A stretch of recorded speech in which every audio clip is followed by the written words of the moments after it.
Hi everyone, thanks for joining us today. Today we're going to be spending some time on the Teseq NSG 4070C-110 RF immunity test system. We're going to begin the video by going over a little bit about the unit, then we'll move to the connections on the front and the back, and then finally we'll look at changing some testing criteria using the front panel display. The Teseq NSG 4070 test platform comes in a few different variations. As we mentioned for today's video, we're using the NSG 4070C-110. This model has a built-in 110 watt amplifier from 10 kHz all the way up to 400 MHz.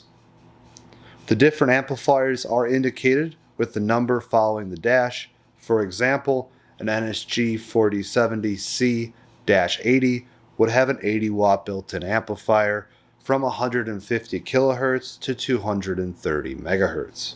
Regardless of the amplifier configuration of the test system, they all come with a 4 kHz to 1 GHz signal generator, as well as 3 power meter inputs, also up to 1 GHz.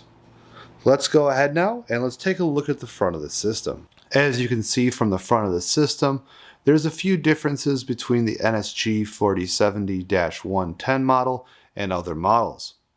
Let's spend some time on the front of the unit. Taking a look at the front, you will notice 3 distinct sections. We have the NSG 4070 at the top. In the middle, we have the amplifier. And then finally, all the way on the bottom, we have our pull-out shelf. Starting on the left of the NSG 4070, you will notice that the RF out and amplifier in have been blocked. These can be accessed from the back of the unit, which we'll walk through later. Other than that, there isn't a whole lot of changes on the NSG 4070 section.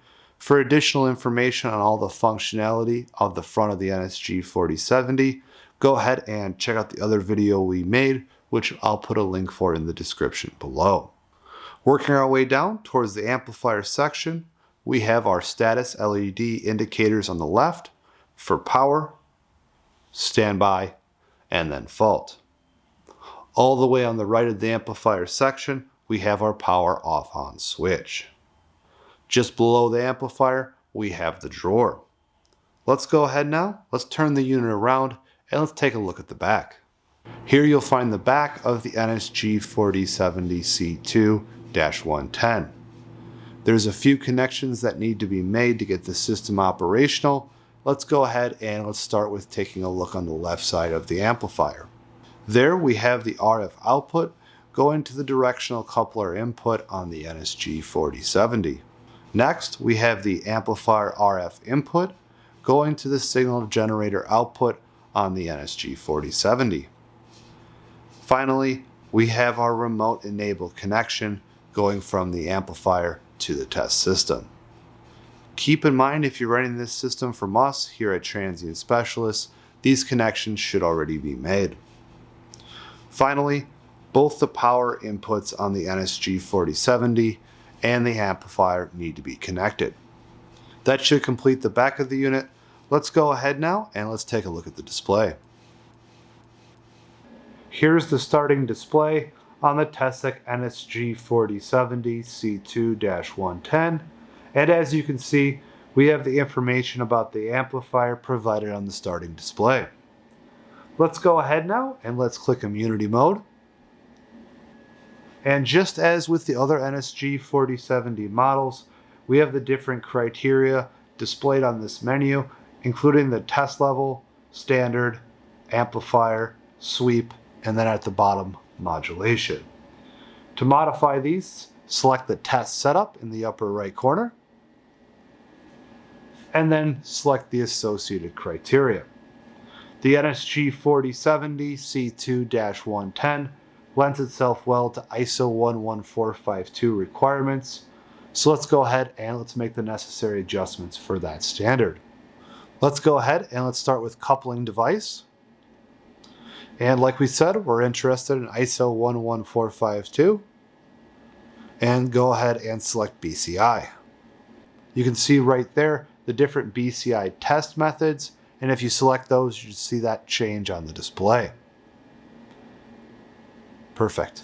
All right, so now let's go ahead and let's go back to our main menu.